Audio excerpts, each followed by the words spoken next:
nom du Père, du Fils et du Saint-Esprit, un seul Dieu. Amen.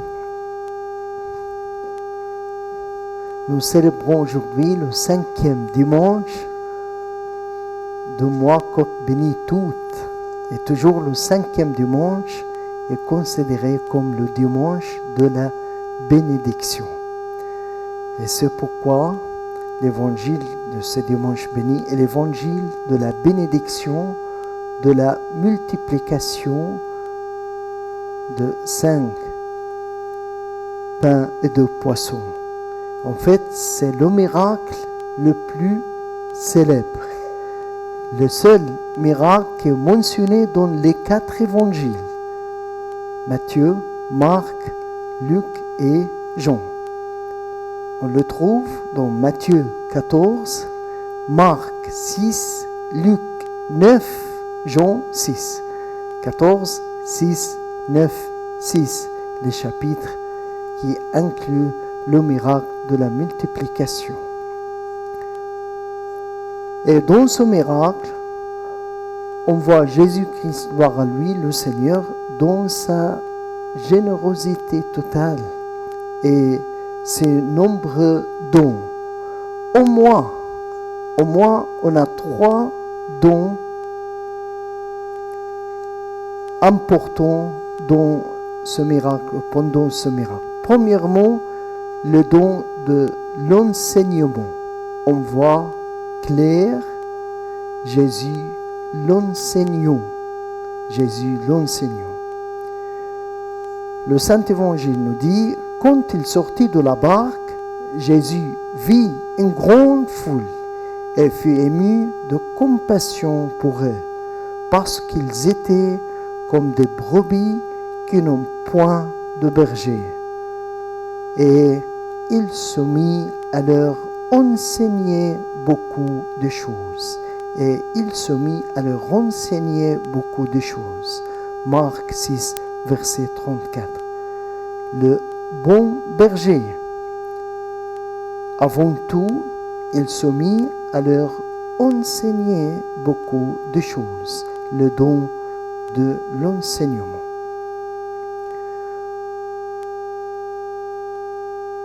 C'est facile à remarquer que Jésus leur a enseigné d'abord avant de se remplir le ventre. Pourquoi? Parce que, bien sûr, la nourriture spirituelle est plus importante que la nourriture physique et corporelle, et aussi la précède. Comme Jésus nous a dit, l'homme ne vivra pas de pain seulement, mais de toute parole qui sort de la bouche de Dieu. Matthieu 4, 4. L'homme ne vivra pas de pain seulement, mais de toute parole qui sort de la bouche de Dieu. Dans son enseignement, Jésus leur parlait d'un sujet particulier. Quel sujet? C'est le sujet du royaume de Dieu, du royaume des cieux. La bonne nouvelle du royaume. Il leur parlait du royaume de Dieu. Luc 9, verset 11. Bien sûr, le royaume de Dieu, le royaume des cieux, la bonne nouvelle du royaume est le sujet d'enseignement le plus important pour nous tous. En fait, Jésus, à cause de ça, avait l'habitude de prêcher partout la bonne nouvelle du royaume. Saint Matthieu nous dit, Jésus parcourait toute la Galilée, enseignant dans les synagogues, prêchant la bonne nouvelle du royaume. Prêchant la bonne nouvelle du royaume. Et quand Jésus a envoyé les disciples, il leur a recommandé en disant, allez prêcher et dites, repentez-vous parce que le royaume des cieux est proche. Repentez-vous, pourquoi? Parce que le royaume des cieux est proche. Matthieu 10, verset 7. On ne peut pas oublier aussi que dans le sermon sur la montagne, Jésus nous a enseigné en disant cherchez premièrement le royaume de Dieu et sa justice, et toutes ces choses vous seront données par-dessus. Toutes ces choses vous seront données par-dessus. Matthieu 6, verset 33. Jésus, l'enseignant, est le don de l'enseignement. Deuxième don important, c'est le don de la guérison. On voit Jésus, le vrai médecin qui guérit. Saint Luc nous dit, il guérit aussi ceux qui avaient besoin d'être guéris.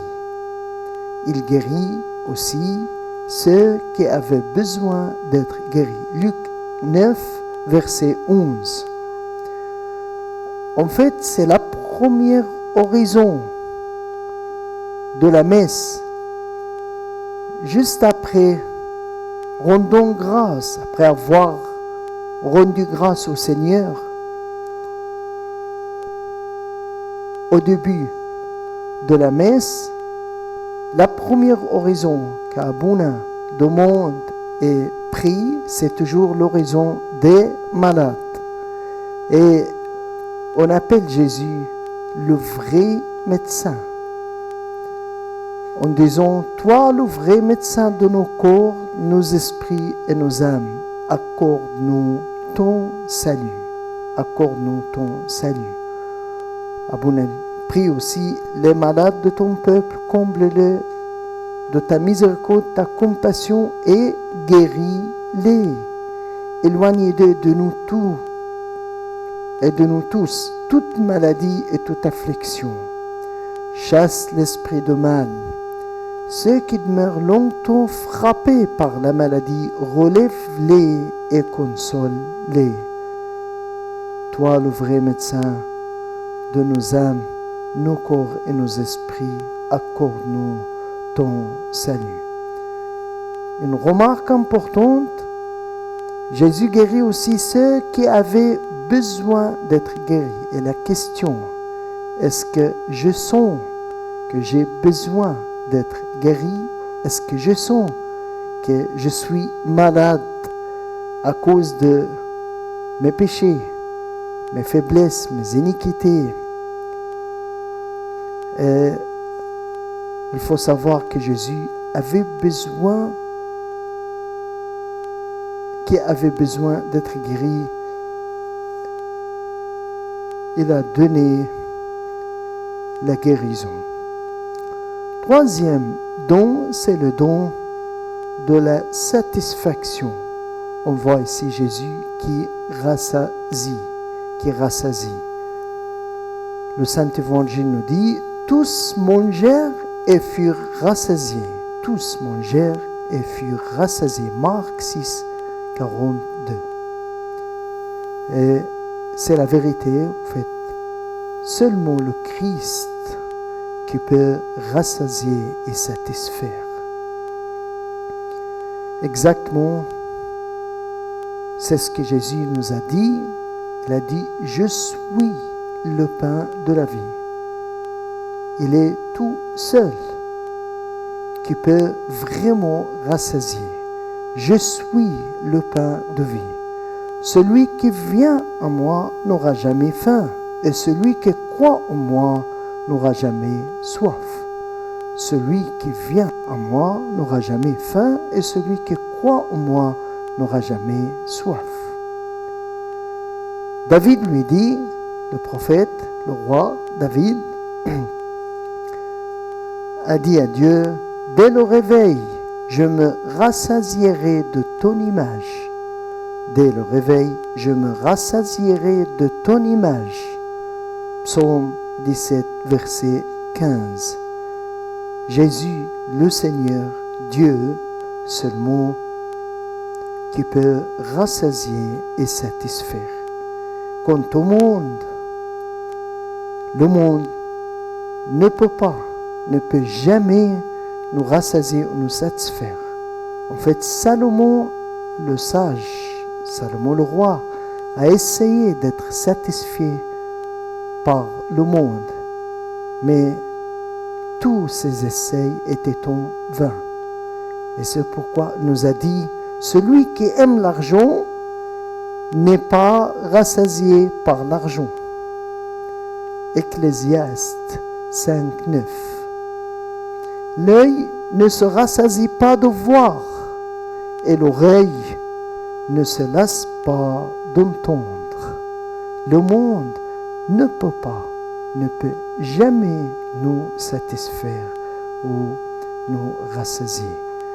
Donc, dans ce grand miracle, le miracle le plus célèbre, le miracle de la bénédiction, le seul miracle qui est mentionné dans les 4 évangiles, on voit Jésus dans sa générosité et dans ses dons multiples et plusieurs. Premièrement, le Christ, l'enseignant, le don d'enseignement. Deuxième point, le don de la guérison. Jésus, le vrai médecin. Troisième don était le don de la satisfaction. Jésus qui rassasie. Gloire à lui éternellement. Amen.